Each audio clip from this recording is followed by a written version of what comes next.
What's good, YouTube? Welcome back to CEO Prince Reaction. So look, y'all, we about to get into how Young Thug got caught on Wiretap telling YSL members to, YFN Lucci. You can see it right here, like, you know what I'm saying? You can see the title. So we about to get right into this video, man. Like Young Thug and a lot of YSL members have been, basically getting locked up lately. And then you just seen that we lost Lucci, you know what I'm saying? So yeah, they going through a lot. So let's see like what really be going on in this whole YSL and the beef with YFN Lucci and all. Let's see what's going on. Let's see what this wiretap stuff is talking about. You know what I'm saying? This is not factual, by the way. You know what I'm saying? This is not facts. These are theories made by people that are making assumptions. You know what I'm saying? Using you feel me? Using videos. Young Thug has been making headlines due to his sudden arrest by the authorities and the long list of very serious charges he and his associates have been slammed with. The authorities have named him as one of the founding members of a street gang, and they seem to know what they're talking about due to the evidences they have against him. Part of the evidence are wiretaps of him on different occasions, giving orders and engaging in suspicious conversations with several individuals. So what's this all about? Stay tuned for the details. Before we start the video, be sure to leave a like. And if you'd like to join this month's giveaway for one of these items on the screen, then all you have to do is subscribe to the channel. And then watch this video to the end to comment 56 count, 88 page indictment against Young Thug. 56 count, 88 page, and 56 count. 50 prosecutors filed by now that prosecutors filed a 56 count, 88 page indictment against Young Thug, Gunna, and 26 other individuals. This document came out in the open after Young Thug's arrest. A lot of people were eager to know the content of the indictment since the news was first broken by WSB-TV journalist Michael Saban. Well, it's since been made available and you can get a copy of it off the internet. As you know, Young Thug and the rest of his associates were charged with conspiring to violate the RICO Act, murder, robbery, and a long list of other serious offenses. Young Thug and his associates were also accused of being part of a criminal street gang called Young Slime Life, YSL for short. Now to the juicy part of this whole gang situation.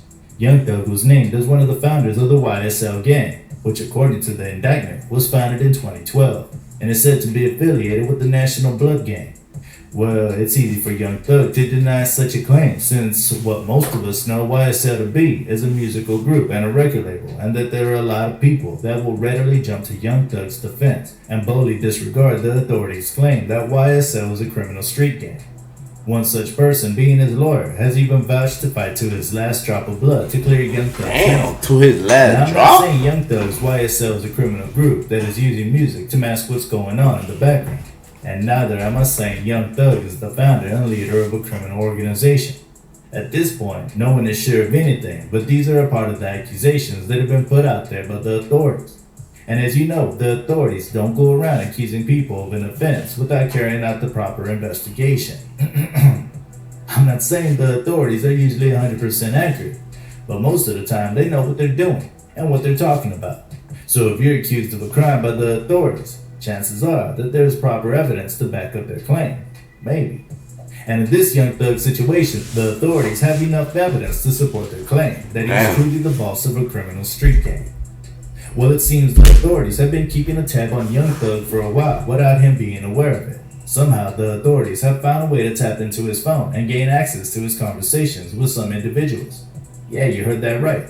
The feds have been secretly listening to his conversation, and it's been going on for a while. And when I say I always thought that was like a real conspiracy. Like, I'm like, brother, your line can be tapped. I'm like, bro, why would they come listen to me? Like why would you be thinking? But sometimes they really do be listening, bro. And that's crazy, bro. Like, that's wild. About like 7 years ago, or even more. Now I don't know how they did it, but then this is the 21st century, an era of really mind-blowing technology. Now, how they did it is one thing. How legal the whole setup is another thing. I mean, snooping on someone else's conversation without their consent is more or less an intrusion of privacy. But then, I believe the feds must have gotten the appropriate court order before they took the step. But let's leave all that aside and focus on what's really on ground. In this indictment, it was revealed that back in 2015, Young Thug, whose legal name is Jeffrey Williams, engaged in a conversation with another individual identified as Kyle Ory, who is the leader of the blood affiliate criminal street gang known as Sex Money Murder. Now, the conversation between the two stated, sacrifices must be made, soldiers must fall in order for battle to be won. This isn't all there is to the conversation, according to the indictment. The conversation. These boys think this is GTA in real life or something, bro. Like, that's the kind of thing they be saying to each other. Like, I never call my dog. Like, hey, look, soldiers need to be put in place, man. Time for us to make some sacrifices. Like, damn. Alright, nigga, bro. Hey, look, if one of my dogs sacrificed me, I want all my niggas to go after that nigga, man. Go through my phone, go after that nigga, man. If y'all find that out, that's wild. Continues as follows. 5H020 Street Live. KGDA God, 3-shot, Nazi New, and M1. Anybody not under one of these individuals in the state of Georgia must line up Pete's side.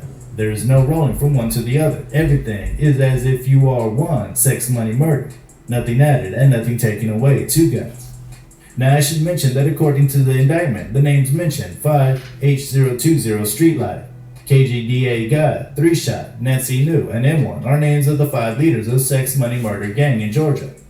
Now, this conversation between Young Thug and Kyle Ory apparently took place after the death of Donovan Thomas Jr., who was a rival gang member and had been the victim of a drive-by shooting that was allegedly carried out by YSL associates.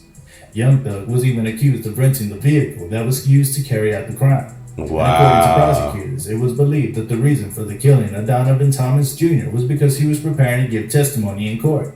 Prosecutors also believe that Young Thug had admitted to his involvement in the murder because he posted a video on Instagram the day after Donovan Thomas's death saying, "So nigga lied to their mama, lied to their kids, lied to their brothers and sisters, then get right into the courtroom and tell the God's honest truth. Don't get it. Y'all niggas need to get fucking killed, bro." From wow, bro. Like, bro, this is why I be like, it's not facts. It's no, like, these aren't facts. Like, you know what I'm saying? This is all assumptions. But bro, like that, like they really be like, it's a lot of things, bro, that be going on that be right in our face, and we just don't really know in depth. So we just be thinking, oh, it's just entertainment, it's just him making music. Nah, bro, like this is really going on. Like, back to the more conversations contained in the indictment. On another occasion, Young Thug had been engaged in a conversation with another individual by the name Arcavius Huey. According to the indictment, the conversation between the 2 men took place on the 12th of March, 2020. The 2 men were discussing a vehicle theft, and at a point, Young Thug told Huey to deliver a message to another individual. The message was, if he don't take it back, he gonna die. Now this message is clear and very simple to understand. What Young Thug had asked Huey to deliver to the other person was a threat. The indictment does not state the identity of the other person, and neither does it state what Young Thug wanted the person to take back. For all we know, it could have been a stolen vehicle or words. No one is sure. Now at this point, if you thought there was all there is to Young Thug's conversation with individuals who I'll refer to as his associates, then you're wrong. There's still more. It was stated in the indictment that on the 1st of February 2021, Young Thug had engaged in a conversation with 2 other men by the names Wunny Lee and Trontavious Stevens. Now, if you remember, Trontavious Stevens is said to be one of the founders of YSL. Now, according to the conversation between the 3 men, Young Thug was quoted saying, "YSL ruled the world, kid, 24mm on a nigga head. Y'all just start bringing me the money. Man, y'all niggas stop playing with me." Now, what's not stated in the indictment is if the conversation had happened via a phone call, text message, or Instagram Live. Also, on the 13th of May 2021, Young Thug was engaged in a conversation with 6 other men, and according to the indictment, their names are Martinez Arnold, Miles Farley, Quantavious Greer, Wunny Lee, Trontavious Stevens, and Antonio Summer. During the conversation, Young Thug had asked, "Y'all ain't beat him up or shoot him yet?" He then added, "Y'all niggas getting soft." From this conversation, we can safely assume that Young Thug's associate had a face-off with some set of individuals, who I believe could have been rival gang members. Violence had not erupted in this meeting, and Young Thug hadn't been pleased about it. Well, this might not have been the case, and something else entirely might have played out. But it's hard to figure out what took place since it's not clearly stated in the indictment. Now, when you take time to carefully analyze these conversations that Young Thug was said to have engaged with some of his associates, you'll realize that he displayed authority. If he wasn't ordering someone around to deliver a message, he was calling some soft for not causing or creating trouble. I don't know what you think, but I believe it's someone with a significant amount of power in a particular organization that can boldly say some of those things Young Thug had said in those conversations. So it's not surprising that the prosecutors believe that he's one of the founders of a criminal street gang. Also, after all these revelations, it doesn't seem far-fetched that the indictment alleges the associates of YSL, Christian Eppinger, and Antonio Sumlin, had tried to obtain permission from Young Thug to murder YF and Lucci while locked up in jail. I mean, Young Thug had been established by the indictment as a figure of authority in the YSL gang, so it makes sense that he's the one giving such permission. Damn. The indictment also lists the names of those that attacked YF and Lucci, and even went as far as to tag them as YSL associates.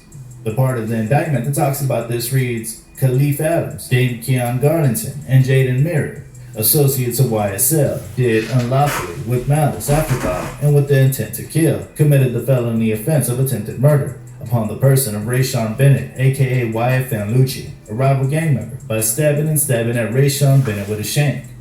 At the moment, it's not clear how Young Thug will wiggle his way out of all this long list of charges against him.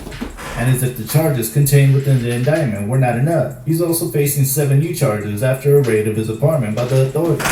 If you ask me, that's really crazy. And these new charges are also pretty serious.